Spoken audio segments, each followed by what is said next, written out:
So, question number one. Um, I'm working a 60-hour work week in my business, and everyone says I need to hustle harder and grind more to grow. But I'm not sure if that's the best approach. How do I actually go about building a business that gives me more time instead of it just consuming it all? Well, I That's think that's probably one of the questions that a lot of people ask themselves, like when they're alone, they're driving down the road, and they go, "Oh, I've been working 60 hours a week," well, okay, well, it, it depends what you're doing, right? Or you're probably just if you use the same time, energy, and effort and do something different, then you're gonna have different results. But typically, people, it's a common thing. This is what most people do because they do what they're taught, what most people are taught. They probably, you know, we look at everything from the perspective of freedom. So if you're doing something for freedom, you're going to go about it just a little bit differently. If you're looking at what people do in like corporate America, or you went to school and you got your MBA in business and you're out there doing it, this is probably what's going to get you 60 hours a week of work a week and never getting free and never understanding why, because you're working really hard at what they taught you how to do. But they probably didn't teach you freedom. They taught you um, what the employers want you to know. And by the way, let's just say, for example, like I graduated from the University of Minnesota in Minneapolis, and if you go there, they have a very renowned business school, and all the kids are trying to get into it, and Carlson School of Management. And if you walk down the hall, what you'll see are building or rooms, classrooms, and conference rooms sponsored by some of the biggest businesses in town.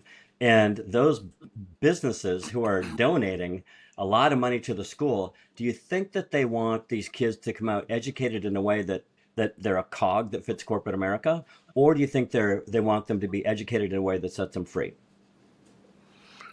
definitely A. What do you? Hmm. Yeah, yeah. So they're not teaching. They're not incentivized to teach freedom. And really, what uh, professor that you know of is really free. And so they've never really lived it, experienced it. Kids want it, and they think that by going to school and learning the stuff that they teach at a renowned school, that's what they're going to get. But they don't. And then they get out and they're trying to apply it, and they're looking around, they're grasping at straws, trying this, trying that, trying all kinds of different things, and nothing ever quite works. And what they grasp at is typically what they see, what's advertised. And so a lot of the stuff that's advertised, whether it's training or tools like CRM, for example, uh, uh, it's not based on freedom. It's based on what everybody else is already taught. Basically, they're taking what's been taught and like polishing it, like trying to make it better, trying to make it better. My experience when doing that is I could do better than the average person just by working harder, but then that leads to burnout. So what this person is experiencing is typical. And so what we do is we go, okay, just stop for a second. Let's just do a quick exercise. Step aside and let's look at this a little bit differently. And you can always go back to the old crappy ways of 60 hours a week and hating life. That's okay. You can always do that. But so what we do is go, look, what is it you're trying to build? Like if you're trying to build a garden shed in the backyard, you're probably not going to just show up with a bunch of lumber and screws and a hammer and some nails and some shingles and whatnot and kind of do this on the fly and try to put it together. You're probably going to work from a plan. And so what we do is we go, all right, the first thing you put business aside, because people often look at work and life, business and personal stuff as different. And I think it's more like it's stacked. If you want the life that you want, then you need the business to support it. So first we need to understand what even we want in life. So we describe that, really, if I was living my best life, here's what it would be. And then what we need to do is also understand how much that costs. So if it costs $10,000 a month, okay. So to live my best life, I need a business that's going to make me $10,000 a month, and I need to be able to have that $10,000 in a lot less time than I'm doing now. And so when I look at my blueprint of what I want in life, how much time, how much money does it cost, and how much time away from work do I want? And so, okay, so now I've got it all figured out what I want in life. Now I go, all right, I need to figure out my business, whatever that is, the thing that I'm doing to fund that life. I need to figure that out in a way that does that. It funds the money and it funds the time in a way that I enjoy, right? So I need to at least be challenged in a good sort of way. Uh, Being able to make the money and have the time. So now it's my job to figure out how to adapt it. So I need to figure out, all right, is there a business type that I can get into that once I figure it out will give that to me? We love passive income. And if I, and so I, I think, um, the only way I do something that's not passive income is if it took a really short amount of time, very little preparation, and I made $500,000. That's my gauge. If I can make $500,000 really quick doing this, and it's a one-off, and it doesn't take me away from this other thing much, then I would do it. But those things don't come up very often. They're not sure. They're not most things. So what I like to do is start. I like to build passive income. And so because when I build $10,000 a month in passive income, if I don't work at all the next month, I have all the time and I still have $10,000. And if I don't work the next month, I probably have the same. At some point, it's probably going to dwindle off a little bit, depending on what it is and what people are buying, what they're subscribing to, or what you've sold them, or what they're using. But that's how I look at it. So what can I do to build passive income that's going to stick? I want something that sticks too. So there's a lot of flaky stuff out there, and stuff that's not really passive income. Passive income isn't repeat income. It's not like the guy keeps buying bananas from you. That's not passive income. Uh, Passive income is like a subscription. I pay for a subscription. My phone service, my utilities. We do credit card processing, for merchants. That's some, and these things are integral. They're important in everybody's life. So it's not like I flip on the lights, I turn on the water. Utilities are a cool thing. If you can get into utilities and it cost anything, that's a really good one because people are going to live somewhere maybe for 20 years. You're going to have a client for 20 years. Software subscriptions are good. Again, we do credit card processing.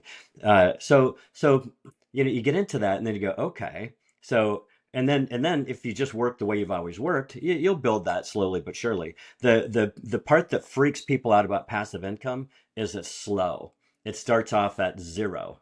So there are other things that start a little higher, but it goes from zero to a little bit to a medium amount, and people have real problems with being patient for that growing. But what doesn't happen is this question that where they go, I'm working 60 hours a week and I'm not getting where I want to go. Well, but with what we do, if you work 60 hours a week, you're probably going to build that pretty fast. And if you're doing it in a way that's not doesn't look like everybody else, or some way that's really effective, we found ways to double the speed. So we can build passive income twice as fast. It's still slower than going to get a job where you get $80,000 a year handed to you, and then you spend $80,000 and you're working 60 hours a week and you're not getting where you want to go. This is slower, but when you get up there, you can keep going. You can keep going. Again, personal experience. I wanted to make $20,000 back when I went, okay, what does this lifestyle cost? It was $20,000. And so, all right, how fast can I make $20,000? And it was pretty skinny. It was pretty lean there for a while. And I remember we lived in a townhouse in Maple Grove, Minnesota, and my wife's friends would come over, and they thought this is our life. We're living in this place. We're living in a townhouse. This is as good as it's going to get for us. And then suddenly we're building this different house, and we're driving different stuff, and the kids are going to a private school, and one of my wife's friends said, did somebody die? Because I figured you made a big shift. Somebody must have died. You made a lot of money, and all of a sudden you could do all these things. No, in the background, John was working his tail off, building passive income. And then pretty soon we're able to do these other things and do more and more and more. Uh, passive income buys you a lot of time too. Back to that 60 hours, you can go literally you can go months without doing anything at all. It's best if some of the passive income things you want to be around to help maintain. In like what we do, It's not a totally free. It's about a 1 day a week thing. Yeah, about that much time, either 1 day a week or spread across the week, but it's very little time. So does that help? It's just so bring it back to what you do. They need to understand one, what is it they want to build in life? You Hmm. know, how much money and how much time in this blueprint. Most people spend more time designing a home or a room, in their home than they do designing their life. So if you design that, understand how much time you want and how much money you want, and you want to do something that's challenging so it feels good when you win. Okay, that's what we've got. Now what do we need to do business wise that's going to support that pay for it, fund it, that actually can do that and it doesn't take forever. That does that help? Hmm. Hmm. Yeah, that's spot on. Yep. I think and you have to learn how to scale things. Obviously we don't know the context of this question. This person might Right. be in an industry where there isn't a passive income opportunity. I think there's a lot of industries where it may not on the front look well. Let's look at Amazon for an example. In the beginning, before Amazon Prime, it didn't look like a passive income deal because people had to go and Right. buy, right? So what Bezos did is he introduced Amazon Prime, which all of a sudden is a subscription based deal. And if you can look at the timeline of their financials and what happened with their Yeah. stock, when that happened, that was like a complete game changer. I mean, it was just like Right. all of a sudden everything skyrocketed because you had all this passive income to fall back on. So I think if you're in an industry where you don't have some sort of passive income, create clubs, create subscriptions, create buying, like I have a guy that I know that owns a liquor store and he has a wine club. It's not really the same because they are buying, but it's set up to auto ship, it's auto pay. It's things like that that you can start basing your business on. Yeah. Like this much is coming in each month, and then everything else is kind of building on top of that.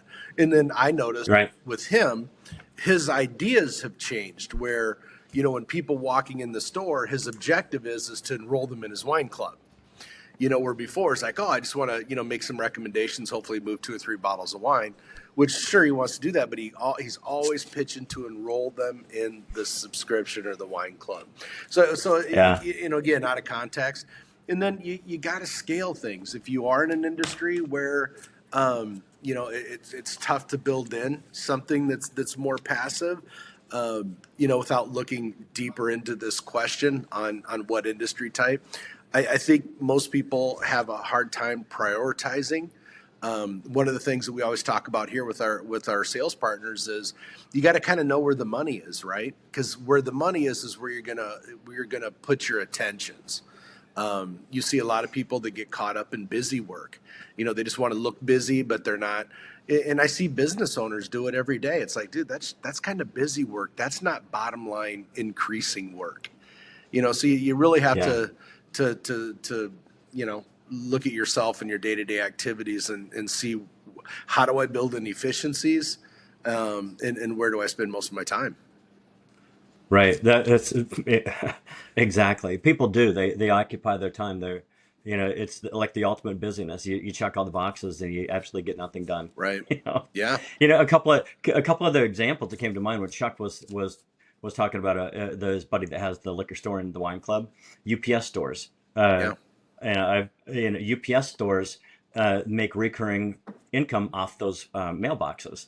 And I've got a friend that used to own a UPS store, and he goes, "Man, I love that. I love that part of the income. I mean, if I could only do that, that would be great. If I could only have mailboxes, it'd be Right. wonderful. I don't have to ship. I don't have to have many people. I don't, all that other stuff. Man, I'd Hmm. love for that to go away." And he did. He had loads of turnover with kids at the counter and lines and people being upset. And he did a relatively good job. And I saw him one time. Our sons were on the same lacrosse team, and I saw him at the lacrosse game. And it was shortly after New Year's, and we're inside. It was in Minnesota. It's cold outside. We're in a dome. The kids are playing lacrosse, and whoever said, "Hey, how's it going?" And he turned around and looked at me and went, "Oh goodness, he looked horrible." I go, "Hey, how's it going?" And he goes, "Oh man, I spent the last 11 days working like 18 hours a day." when people don't want to show up, I have to be there, and all the shipping, all the stuff, and he goes, man, I got to get out of this thing. I do like that mailbox income, but the rest of it is Mhm. it's just not good enough. I've got another buddy that switched. He does some OSHA compliance. If you have a factory or people working, and there's things that they need to adhere to, they come in and make sure you're doing the right thing and train your people and all the stuff. And it was something like $30,000 a year for contract. And so with their salespeople, he had to have a bunch of salespeople, and they were running all over the place, and they had to sell a $30,000 contract. And it's like, man, that's hard, for them to make a $30,000 decision is a big decision. And then I'm not, I don't know, but I talked to him. We talk about stuff, and I talk about passive income and having time, and we've done some stuff together. We coach football together, and done some things. And he tested switching from this $30,000 one time to $2,500 a month. And so $2,500 a month for the exact same thing, and then the agreement just keeps going.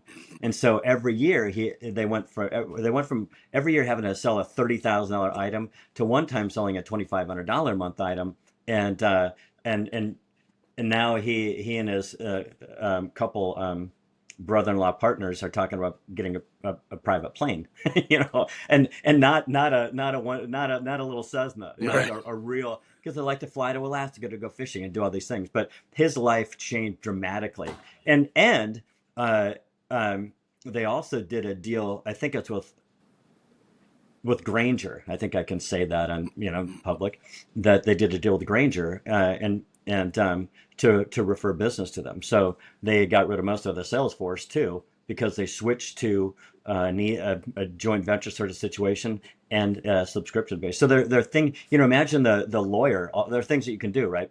To Chuck's point, you can turn a non passive income business that's not going to grow into a passive income business like that one, or not necessarily a UPS, but let's make sure if you have a UPS store, you've got mailboxes.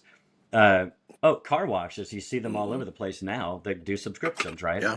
And they've got a guy standing there by the thing where you put your card in, go, hey, if you want to buy Mhm. look, dude, I don't do that one, but a lot of people do. They have two lanes, right? For the Mhm. non-members and the Mhm. members. The members zip through. Obviously, they've got a bunch of them, because I see them going through all the time, and I stop and pay the couple bucks, and I don't do it, but a lot of people do, taking an old business model and turning it into something new. Or like an attorney, you see all these online legal Mhm. programs too. Mhm. What if you're an attorney and you develop something like that? What if you're a stock trader and you develop a program? What if, so many things that you can do that people don't, but if they did and figured out and made it work, man, if you want to work 60 hours, you're going to be making, you know, 10 times. The most I've ever made compared to what I used to was like 30 times. 30 times in the passive income business that I did back when I was just getting paid.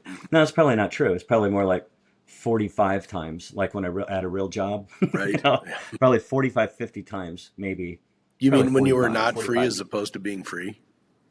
Yeah, Yeah. when I was when not working toward freedom, Yeah. had a real job, I made 45 times less than the most I've made making passive income, Yeah. and just switching. Yeah. So yeah, I mean, Yeah, try to create some sort of passive income structure yeah, in whatever deal you're doing. Um, it's nice knowing going into the month, you go, I know I'm going to make my 10 grand this month. Everything else I do is in addition to that.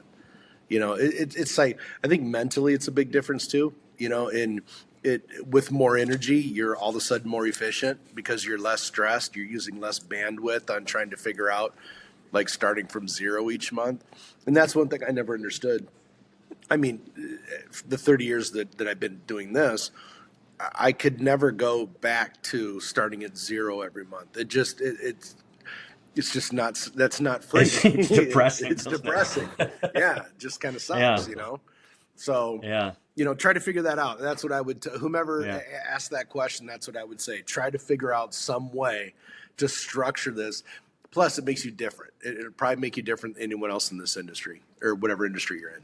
Makes you different. Yeah. Mhm. The difference, instead of aiming at like sales, if they're selling, I don't know what they do, but let's say assume they are, they aim at selling. It's like, no, let's switch and aim at freedom. It's because then everything you think about changes. It aligns differently. Instead of, oh, I want to hunt down the next sale, to, all right, what can I do to unlock this to get more Right. free? Your brain starts. You can feel it. You can feel it asking different questions. Okay, next question here. Hey, how'd that sound, by the way? How'd it come across? Was it too long? Was it positive? No, I think there was No? it was positive. Yes, Okay. it did a good job of covering a couple of different topics, Right. Yeah, it did. which is good because Hmm. my thought process on this, and we'll see, because some like that one we can probably turn into a single like 5 minute video, Mm-hmm. 3 to 5 minute video, as well as probably like 7 shorts. And Yeah. so like my thought process is with these targeted questions and you guys unwrapping them, we Here's the yeah. problem with this. Chuck is going to be so overexposed in the world. He won't be able. He'll be like Brad Pitt wearing a Mhm. fake mustache and a baseball cap. To the next hockey game Yeah, or right. something. All I got to do is stand up and show you overexposed. Yeah. He'll be, right. And now then the National Enquirer. There'll be paparazzi. And there'll be we should probably just stop now before it works. Yeah, right. Yeah, I think so too.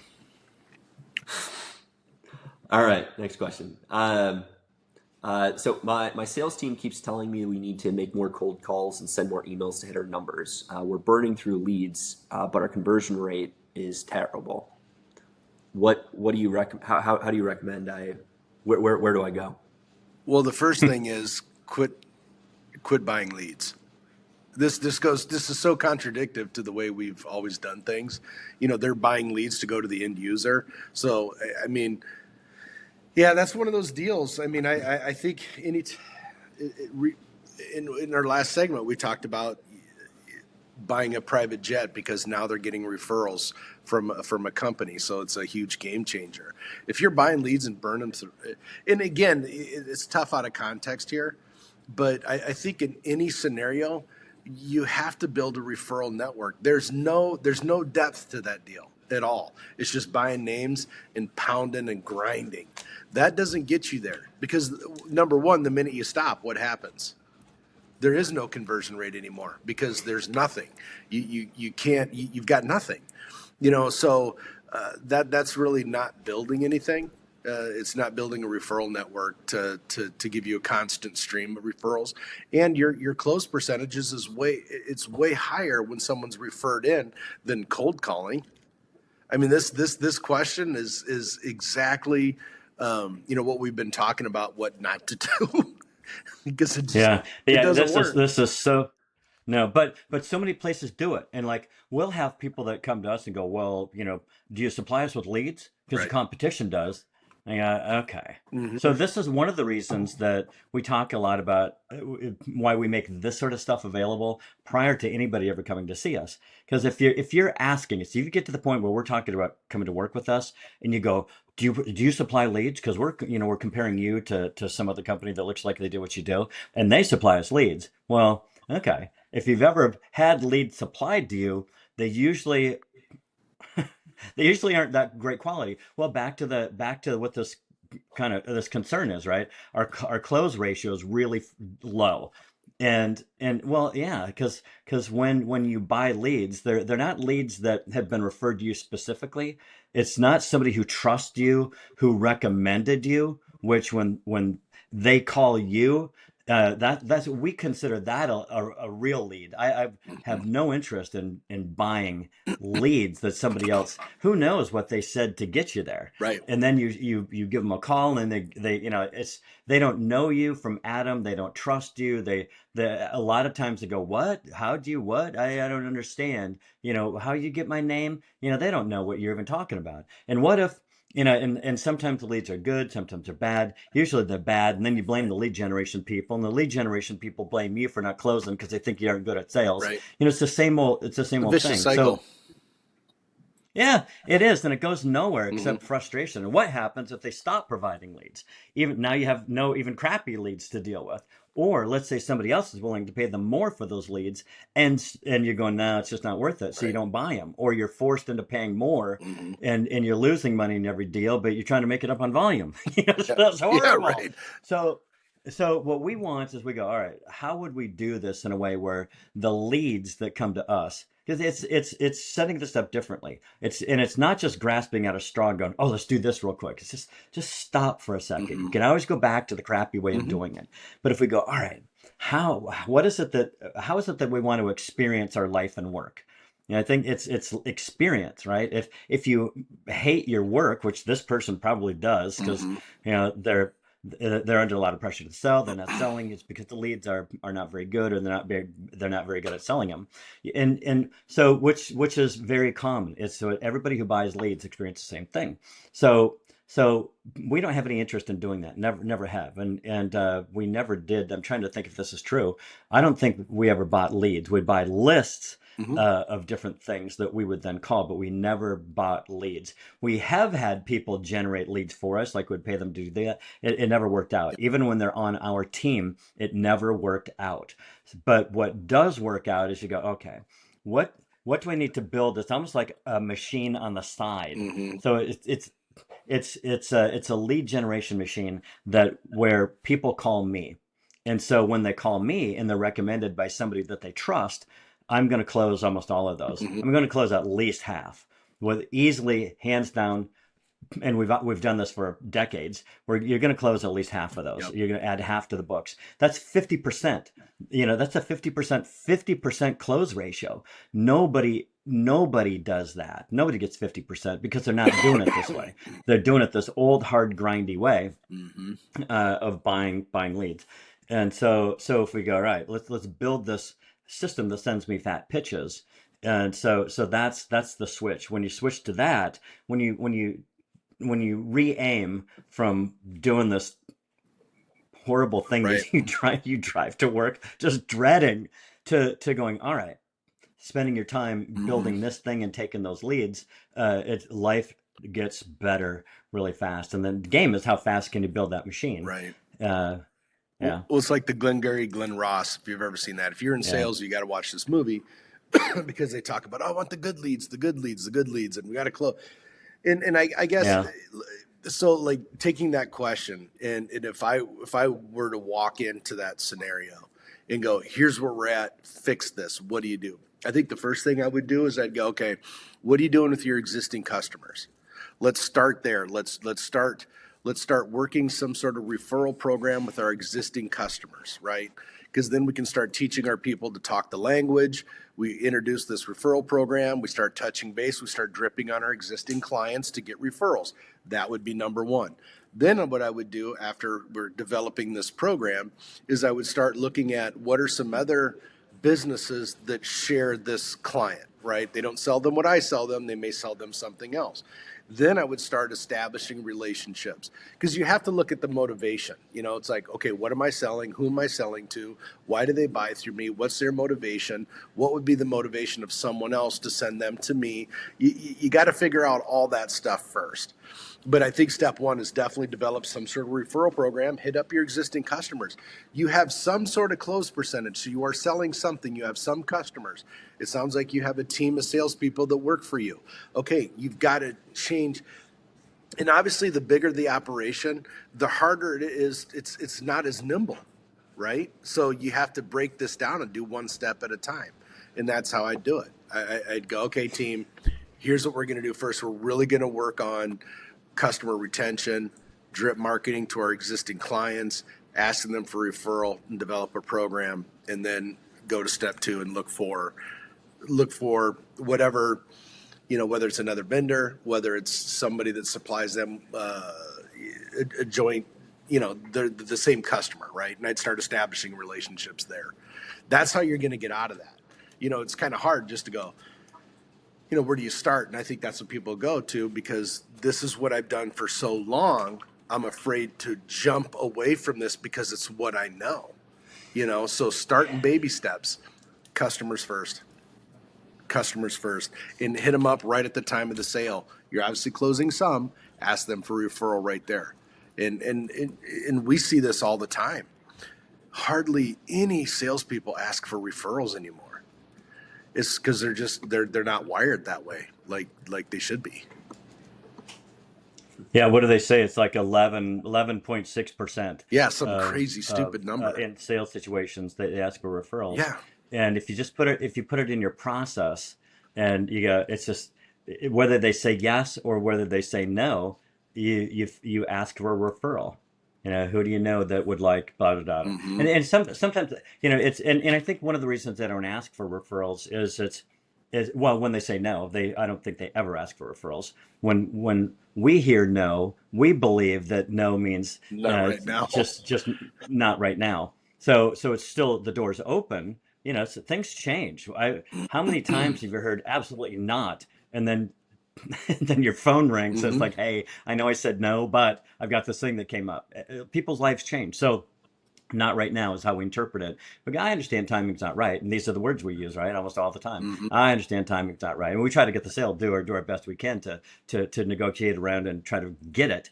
But if we don't, we go, I understand timing's not right. Well, let's keep in touch, da da da da da. Hey, let me ask you. And then whatever the right words are for a referral. It's not necessarily who do you know that could use better credit card processing, because how the heck would I know? Right, I don't have any idea. But you asked me a little different question. That's where Chuck was talking about you bringing a program, like we've got the Give Back program, where all of our clients can choose a nonprofit of their choice, and part of the fee that they pay for credit card processing can go to the nonprofit. So if they say yes or no, we go and then we introduce the Give Back. So we tag that, we go, hey, we've got this Give Back program. Part of the fee that you already pay goes to the organization that you care about. Who do you choose? And then we don't make it about the product. We make it about the different psychology. Hey, who do you know that would also like to see Rotary benefit like you did today? And they go, oh man, everybody in my Rotary club. Oh, how many are those? Right. 43. Oh, you mind if I get a hold of them? Oh, not at all. Here's a list of all of them. I just got, it's like, holy cow. Now you've got 43 people to call and go, hey, you know what? Doug, suggested to give you a call, raising money for Rotary. Now it's a totally, do you take it out of selling copiers or credit card processing or real estate or whatever? Again, it doesn't matter, whatever it is you're selling. And it's a different motivation. But Chuck said it's what we know. So it's really hard to break out of what I know and continue to polish that. Oh, I'm just going to do cold calls better. I'm going to do telemarketing better. I'm going to whatever better. And I remember when we were doing that, we've cold called, we've sent mailers, we've done all these different things. And we were getting about, like 10% of all our business was referrals. And we thought, referrals are nice. They're easy. Back to that 50% close. You close about half of them. And we go, all right, life would be a lot better if we could have all of our business that way. But you look around, people go, well, you can never do that, because the standard, typical, old-fashioned way that they do it, they only ask 11% of everybody for referrals. So and half those are going to say, give them nothing. So I think people think it's not even worth asking. But when they do get a referral and it's easy to close, it's like, oh God, that was easy. I'd love to have more of those. But you don't imagine how, instead of imagining how could I get more, you just appreciate that you had a referral and you move on. You go, wait a second. How would we build it so that's all we have? And we thought, okay, well, we're just dumb enough to do, one of the things Chuck and I always say is we're just dumb enough to do the deal. Right. Which means, kind of it's like, we're just open enough to experiment. We're just open enough to experiment on some things. And we started, all right, how can we get more and more and more and more? And then by the time we had 40% of all our business coming from referrals, we quit all that other stuff Yeah. because the return on investment was not good enough. It wasn't very, it was horrible. You call, everybody wants, when you cold call a business or anybody, 97% of those people want you to die in a fiery car accident as soon as you hang up the phone. In fact, they would just soon hit the button and you just explode, right? Right. They don't like it. Mhm. They don't like it. And they don't like, it's like, man, and maybe I just have too thin skin, but I go, that's just not the way I No, want to it's live just, my life. it's just not. No one wants to live like that. I mean, No. people do it because it's what they know.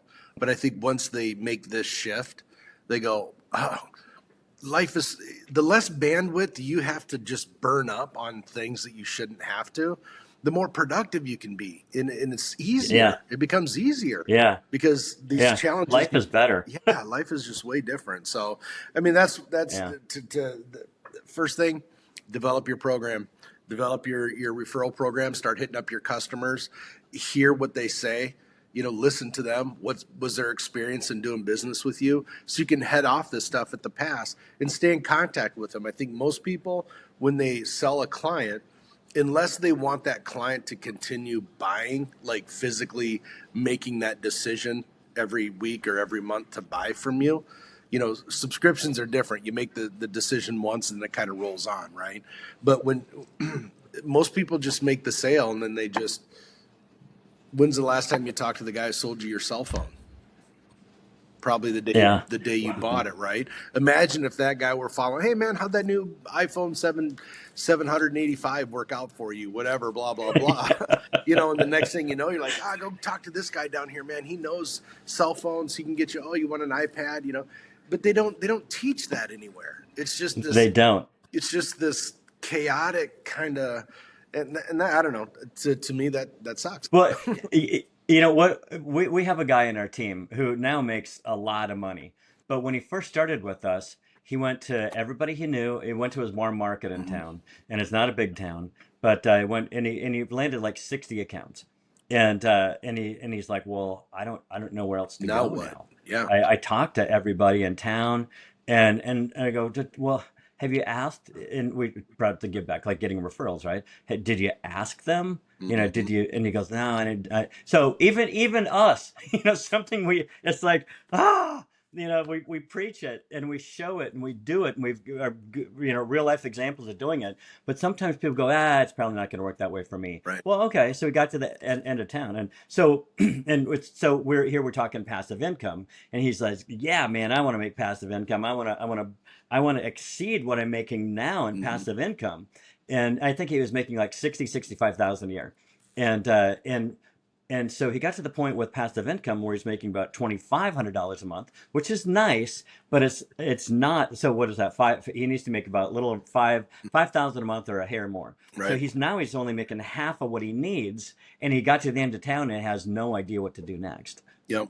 And we go, all right, go back, just like Chuck said, a real life example of what we have done more than once. And we go, all right, go back to every one of those and tell them, all right, we've got this referral program, and you can, who would you give to? And suddenly, now he's so that was at 40 accounts. He's at over 1,000. He's now. he's over he's well over $250,000 a year worth of income. Yeah, That's yeah, the right, difference. exactly. I In can passive income, in it's all passive passive income. income. Yeah, I can make $3 Yeah, grand a month just doing it the from old-fashioned way, or I can figure Yeah. out how to couple this and start doing some referral programs and building referral relationships and make over Yeah, a it's quarter just- million. That's life-changing differences, and his life's easier. Yeah. He doesn't have to grind on it 80 Yeah. hours a week. No, he's a one day a week guy making $250,000. Nobody in town knows he makes this much No, money. he makes a lot. And nobody in town. I mean, I think that's all I'll say about that. Yeah, we'll let that one go for now, right? Yeah. All right, next one here. So I'm being told that I need a really complex CRM system with like 15 different email sequences, multiple touch points, and sophisticated automation and AI, and it's feeling overwhelming and a bit impersonal, and I think it's kind of turning people off. Am I thinking about this right, or is there should I be doing that? I think Should I be doing that? You're reading the question. Yeah, Yeah. I understand. Well, yeah, most CRMs are let's take a step back for a moment. Mhm. Most people you should have a CRM. You should, I shouldn't say you should, because you can shit all over yourself, right? You need, if you're doing anything, if you're selling, if you're building a network of people, you've got to use CRM. The problem is CRM is not built for it's not built for freedom, and it's usually built by technical people who have never sold stuff before. It's put together by people who have learned old-fashioned ways and try to put them into a CRM. And most people that sell stuff have used CRM.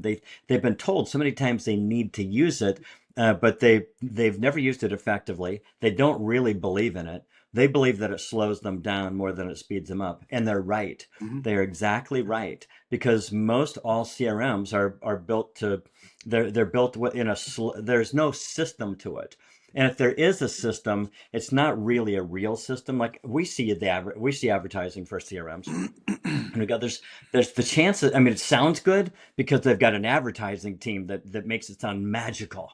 And then when you get in, it's like, holy cow, it's not magical, it's just really confusing.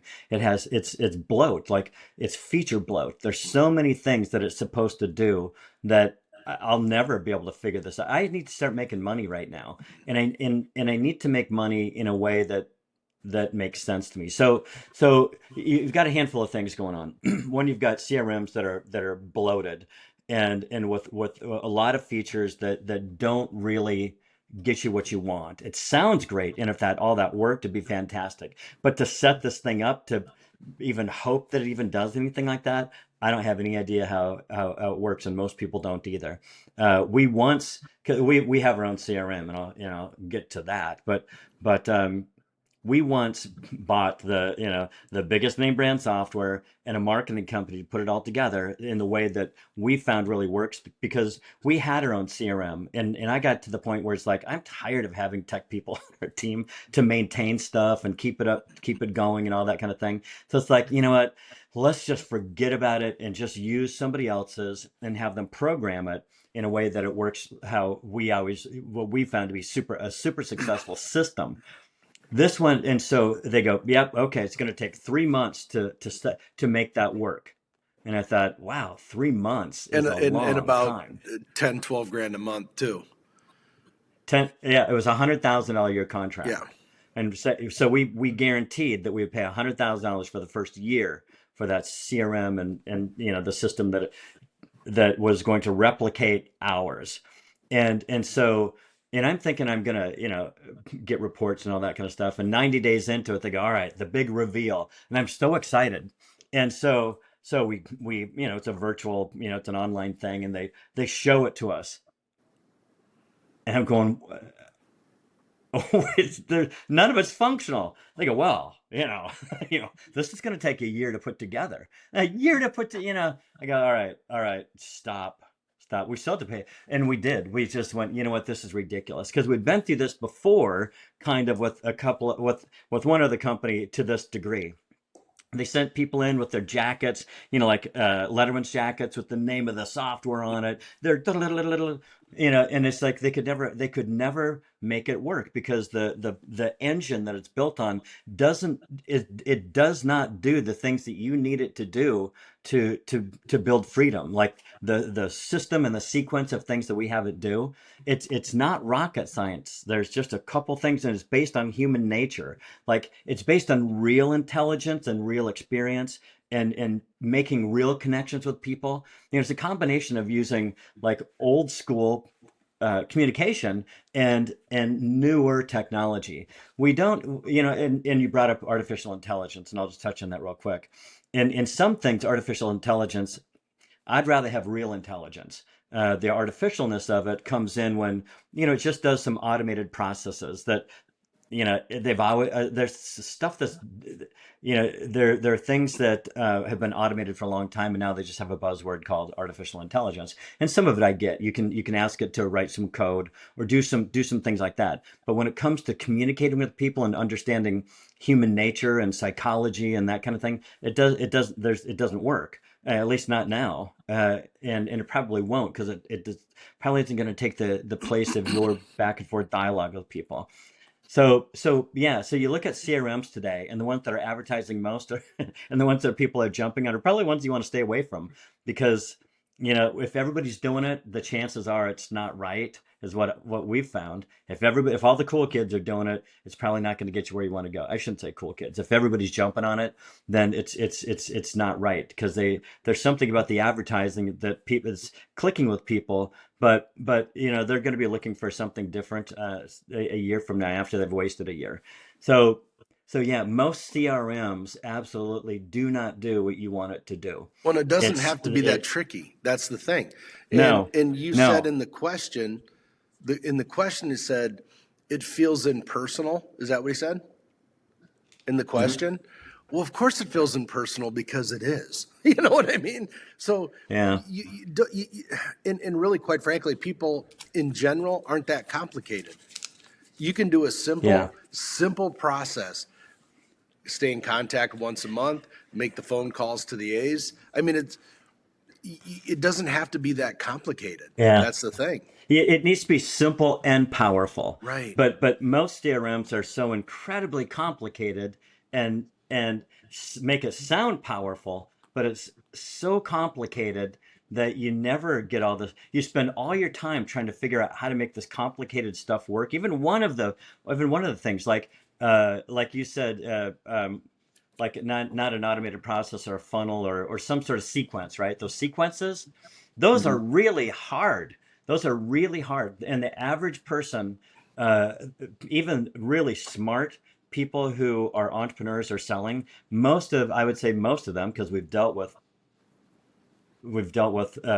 like 14,000 of them, almost none of them can figure that out. They're good at communicating, but they're absolutely not good at that technology part. And I mean, you almost always need some sort of help, just making what look like the basic automated processes run, and those, like, if something is trigger, like there's a trigger sort of event, right? You try to set these sequences up, and it's really extremely difficult. And if you've done it, you know what I'm talking about. So we don't do those. Our software that we have once had those. We call them tracks. Automated processes are tracks. Tracks. Okay, they do this and they do this, and if you want the let's say their status changes from a prospect to a client, and they shift to a client, and now it's a different track. I dare you to make that work. It's like it's incredibly, strangely, bizarrely. You'd think that, oh well, it seems logical, like I'll just do something different with them. But to get your software to do that and get them on another track, and it emails, good Good luck. luck. Good luck. And even if you and when you're not able to figure it out yourself, and then trying to get somebody in tech support to help you understand that, it's like, if you want to, if it's just so hard, and it doesn't ultimately. And we spent hundreds, hundreds and hundreds of thousands of dollars on CRM, and trying to get hours to work and using other people's. And what we found is that, there's a couple things, back to simple and powerful. You need to make things as absolutely simple as possible, but not too simple. That's what Einstein said, right? Everything needs to be as simple as possible, but not too simple. Exactly. So it's simple so I can use it right now, and powerful enough that the system that it runs on can get really big based on simple Mhm. activities. And so that's what ours does. The one that we use personally, the one that we built, it doesn't have any feature bloat. Like when you look at CRMs and you go to the features page and it shows their software compared to every other software. And they have all the check marks and green, ours is on. Look at all these things that it does. That's the one you want to run away from. And if they're comparing their features to somebody else's features, we go, look, the benefit to ours, and I'm not trying to sell it, but the benefit to ours is that we do as much as possible to get rid of all of those features that don't matter. All we want are the things that do matter, that we've found that you can do right now and build fast and get you free. The other stuff, all that list is just bogged down. Imagine every little green check mark is time wasted.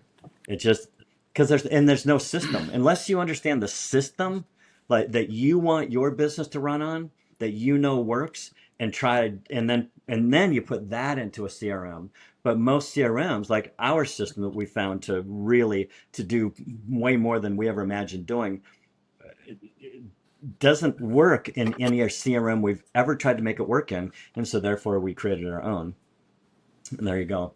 So yeah, it's what this guy is experiencing, frustration in CRM, especially when they add things like AI and all these features and all this complexity. It's bloat. It's hard to understand. It takes you away from what you really want to do, and that you can feel that. It's like, man, this just is not it's complicated. It's not getting me where I want to go. It's frustrating. Yeah, that's how those feel. So, find something. But you have to understand what your own system is. Right. If you have a good system, make your CRM work your system. Do not revert to a CRM system. They don't know. They don't know what you're doing. They don't know how to sell the stuff. They don't know how to get free. They have no idea except that making software that sounds great and getting you on a subscription, that's their way of getting free. Well, that's their job. They're Yeah. getting free. They're getting free. They've gotten free. Now but look what they're doing to you. Yeah.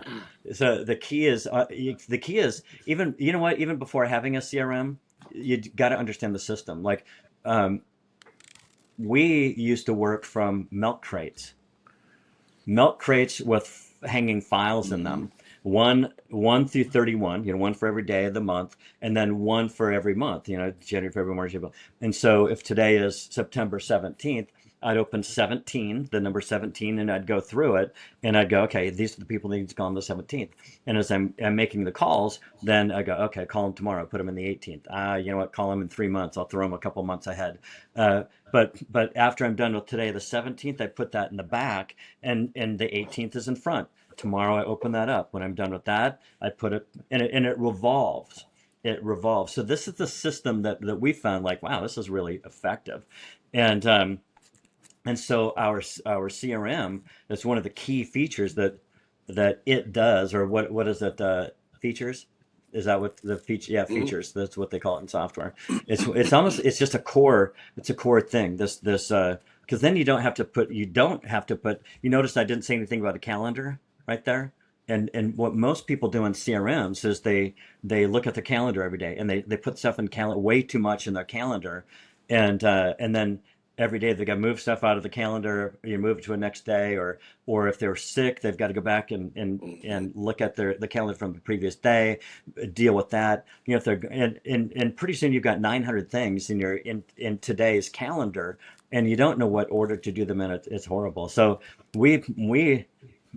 the old milk crate revolving file hanging file system. You know what? Get rid of the AI CRM and go steal a milk crate in the alley behind an ice cream shop. Use that and go to the office place and get 31 plus 12 folders, and you're going to make more money doing that than your complicated AI CRM system that's frustrating. I guarantee. I test it. See if I'm right. It's a lot cheaper too. It's cheaper. Yeah. And in the setup, okay, I'm gonna label 1 through 31, and as long as I can spell January, February, March, and put them in there and start it. It's like, man, it's simple. It's almost like refreshing. Yeah. And then now that you know what your system is, all right, now, and that's how we built our own CRM. Well, you know what? We switched to other CRMs, but they wouldn't do that revolving thing, and which we found is key. Now they have a, Nope. you've got all your clients, you've got a calendar, and it's just, you know what? That's just hard. And then they start from the customer list and the calendar, and then they add features that will never work. So the whole thing doesn't work. But understand your system, simplify. And then when we have the system, that's rotating system, and then we put it into a CRM that does the same thing, and we add some other elements of it, holy cow, man, it goes fast and Yes, it does. furious. All right, I think we have time for one more question. With I think the scheduled time for to stopping is 1 o'clock. So I think you're good with that. One more question. I can go for more than one today. All If you, right. and I know that's not just my time. Okay. Well, we will go through this question. See where How we're does at. this feel, by the way? How's it feeling to you? Is it as good as you expected? Yeah. I mean, yeah. From my perspective, it is. I think we're getting some good content. Charlie, how are you feeling? I like it. I like it. It's nice having just like a point direct question that we can just handle it Yeah. and then move on to the next one. Because it does, Have you like ever considered wearing a bow tie? me? No, Don't. don't. Because I Yeah. was just, as you move around, it's a little blurry, and you've got your collar. Out of the corner of my eye, I thought, is he wearing a bow tie? And you're not. No, You see guys that are doing that. You shouldn't do that. no, People shouldn't do that. I No, agree. don't do that. That's a goofy. Yeah, that may have You may worked. as well wear shoes that are 8 sizes too big at the same time. Yeah, right. That may have worked 100 years And ago, but now, no thanks. All right. Next question. I'm constantly being told I'm too expensive and I need to be more competitive with my pricing. Everyone says to lower my prices to win more business, but I don't think I can build the life I want with while being the cheapest option. How do you maintain pricing without losing clients and still building a business that gets you where you want to go? well, Yeah, people well, will pay. It's value, right? You got to bring value to the exactly. table. So, okay, yeah, right there. I mean, it's simple. It's like, okay, if I, what part about it do you think is too expensive? Those are be some questions that, because obviously this person isn't understanding why they're telling him this, right? Or her this or whatever. Why do you feel that I'm too expensive? And there's so many different avenues to go down with this one. Is you're just not Yeah, building the this is a value. good one though. Yeah, This and it's is a really great one. good. You're not building the value, and it's like, okay, what are some things that I can do to build value? In value, it could be, and obviously without knowing what product they sell. If I'm selling, TVs and my TV's $80,000. I mean, where are you? What are you doing? Okay, what are you selling? How do you build value? Maybe there's some ancillary things you can add on to it to increase the value. You know, that's a real tough one without knowing the product. But it all boils down to value, and how do you establish value is create tighter relationships. Referrals aren't shopping you against 90,000 other people often, so they don't know necessarily what it's supposed to cost. And I don't think you should gouge people. That's one thing in our industry. We've seen a lot of that with a lot of other companies. They overcharge folks. I think the value has to equate to what you're asking them to pay for it. And you're just not building value. And if you sell by price, you die by price. That's just the bottom Yeah, line. selling by price is a downward, it's like it's a race to the bottom. Yeah. And you see a lot of people like we always say we're not the low price leader, and no intention of doing so. The way I look at it is I go, okay, let's say you're selling a commodity. Chuck brought up TV is pretty much a commodity. Mm-hmm. So if you're selling the same Sony TV as 900 other people, why would somebody do business with you? And so what I've always found, and we sell credit card processing is kind of a commodity. And Chuck hit on a couple things, but it's creating value, and how do you create value? And I've always thought in what we do, and I think what a lot of other people it applies to too, probably in everybody, uh, I look at myself as being a consultant, not a salesperson. And so when I go in, and so one of the things you'll see, one of the ways to do that is how we even go about selling things. Like here, most companies have they'll go in and talk about how great they are. Oh my goodness, JD Power and Associates. Here's our Mhm. brochure. Look how wonderful we think we are, and it's all about them. Where you go to the website, and if it's about us as the first menu item, you go, yeah, they don't get it. It's because it's not about me. It's about the other. It's about the buyer. They only care about themselves and they want the best thing for them. And so if somebody says up front, look, I want the cheapest. If you can't be the cheapest, I don't have any interest in even having a talk with you. Okay, so I go, okay, I hear that, but I'm still going to take the same track. I'm still going to build as much value as I can by being a good consultant. And so back to that about us piece. We do it differently where we have a piece that we call about them piece. And so it's um, basically an outline of the conversation that we have, the things that we find out. What how'd you get into this business? What are you looking for? Or if you're because we sell to businesses, but you could do the same thing. How'd you get into this beautiful home? Or man, how'd you end up here? What's your story? You find out a lot about the people, and then so you start in the back of your mind or in the front of your mind, you're going, okay, what can I do what do I have that can help them out best with what we're talking about here today?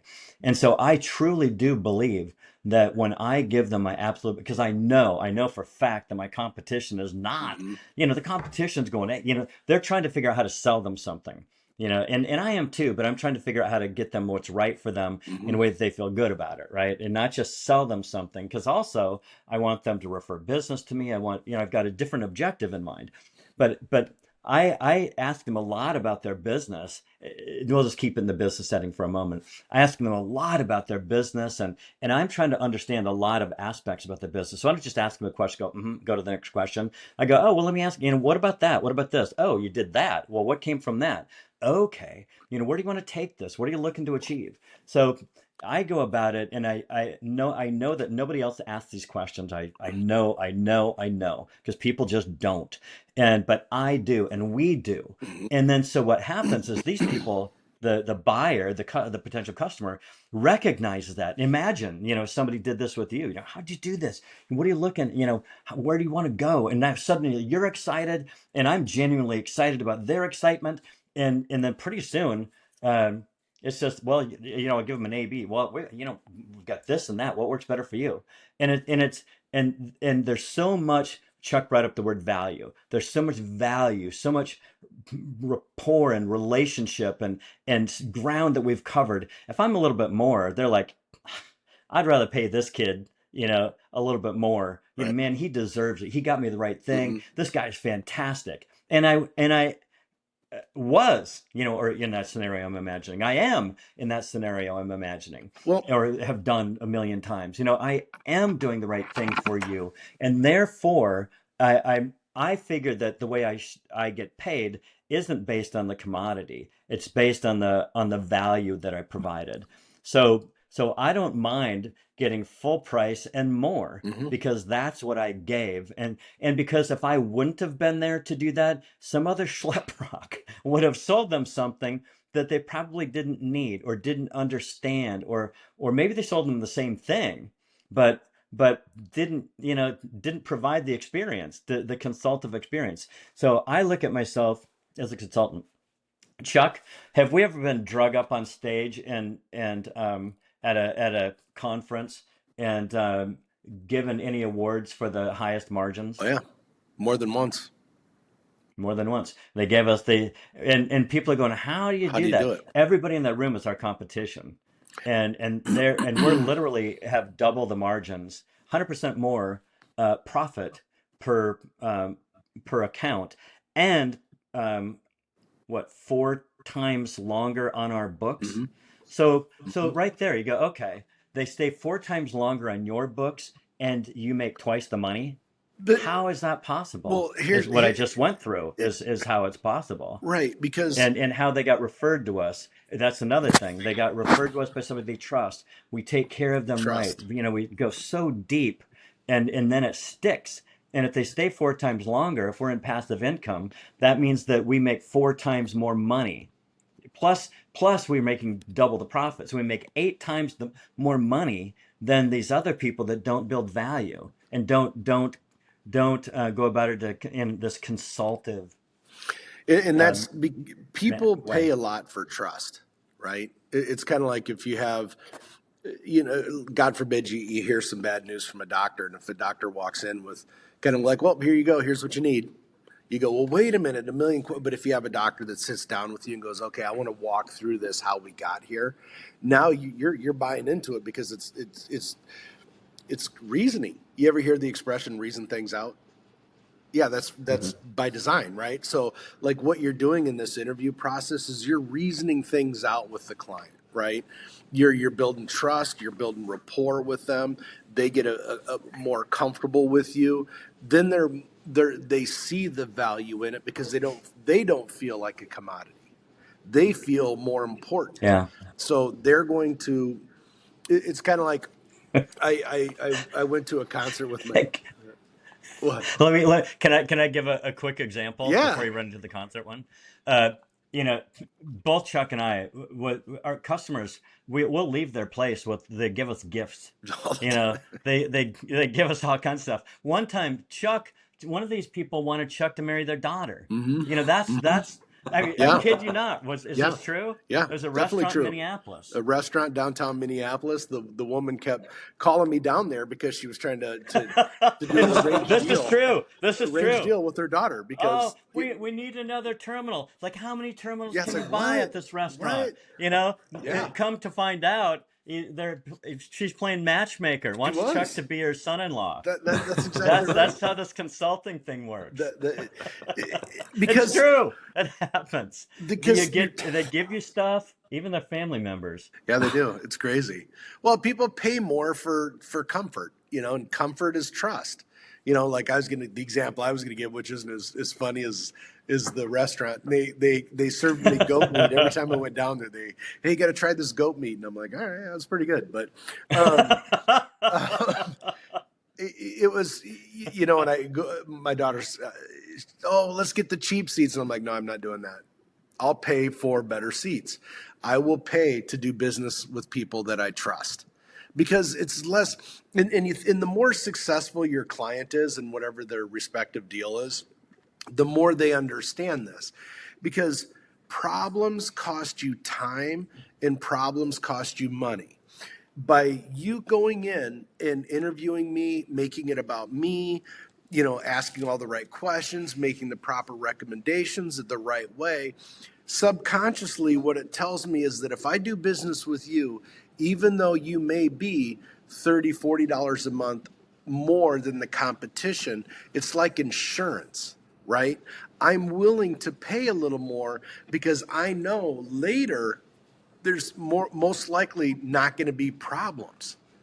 And because if And when the problems come up, I know you. I know that you'll you're going to handle them, take care of it. yeah, you'll Yeah, handle because them. $30, $40, it's going to That's cost me nothing. $1,000 It's without nothing. you. Yeah, it's what is that? You always used to say, an ounce of prevention equals a pound of cure. And it's so true. It's like, okay, you took the time, you spent building the value and the trust with me. Now I trust that you should handle my business in that regard. And they're going to call you out too. They're going to when the problem does happen because that's how life works. There's always a problem somewhere and you handle it, then you just reconfirm their decision. They go, I will gladly. And I've had merchants tell me this. Yeah, this guy came in here and said he could save me $60 a month, and I said no. I said no. 60. He's like, dude, I do $200,000 a month in business. I don't care about $60, $80 a month because I care about my machine operating without problems. And if there is a problem, I don't have to take care of it. You're going to do it for me. And I've always felt that that's why we make that extra money is because I'm Yeah. going to be there to take care of it. I'm going to earn it every day. And if you continually show your client that you're earning their business, that'll support whatever your price range, and as long as it's not, obviously completely way off base. Yeah. Dude, you can't do that. That's not right. But that's where, and that's really hard to do up front with someone whom you just met. That's why I love having it come in via referral, because half that's built for you already. So when you do tell them things, they go, yeah, well, I believe you because Jim sent you over here. So I already believe you. And I've been in plenty of sales scenarios, and I know John has too, where, I'm saying things, go, well, you sound just like the other guy. And then you got to, because someone else is telling them, but they can't pull through with it. So you have to be clever. You have to dig in and ask the right questions, because the questions will tell them. It's like, Yeah. you want to make sure I am getting the best thing. Now I trust you, and I will. When I first started doing this, it was all rapport and relationship. It's Yeah. very interested. I've always been an entrepreneur, so I'm interested in other entrepreneurs' stuff. What are you Right. doing? How you doing it? What are you thinking of? And the conversation, it for me, my close was, it got to a certain time, and I go, oh my gosh, we've just spent 2 hours talking about, your deal. You go, and we should probably do the paperwork, huh? Oh yeah, let's get done. Let's do that. That was it. That happens was, all the time. They go, yeah, let's just, it you know what, happens we're all the here. Let's time, just go all ahead. the time. Let's And there just was move no forward. presentation. Yeah. It was just it was genuine conversation, like genuine interest. Yeah. Like, oh man, this is, and we're, back and forth, and it's just fun. And they like you. It didn't matter what the price was at that point. This is what it is. They almost don't even look at it. They know that they know what kind of person you are based on the conversation, Right. and they know you're probably not going to screw them. They don't Right. even maybe they look at it. Sometimes they do, sometimes they don't, and probably more often they do. They go, "What's that?" I go, "Oh, it's here's what it is." They go, "Oh, okay," and then they sign it, and away you go, and then you go talk to the next person. But you got to follow Yeah. through. You got to follow through, man, because when you follow through, it just reconfirms their good decision. That's why in our industry, the average lifespan of a client's like 17 months. That's the average for our competition in the industry. Our lifespan of a client, our average is 72 months. Okay, that's a significant And I think it's difference. grown actually since then. I think it's more like 80. Okay, even better. And the reason that, and again, this is still by maintaining higher margins than our competition does, almost by double.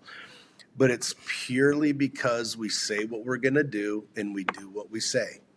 And that merchant knows it. And they go, look, I don't care. I call, they pick up the phone, they handle my issues.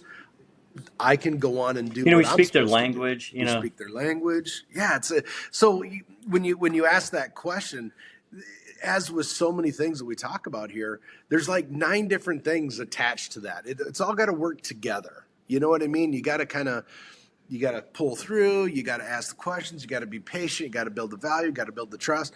And you practice. You got to practice. But get the referrals. That's the easiest way to do it, because half the work's done for you.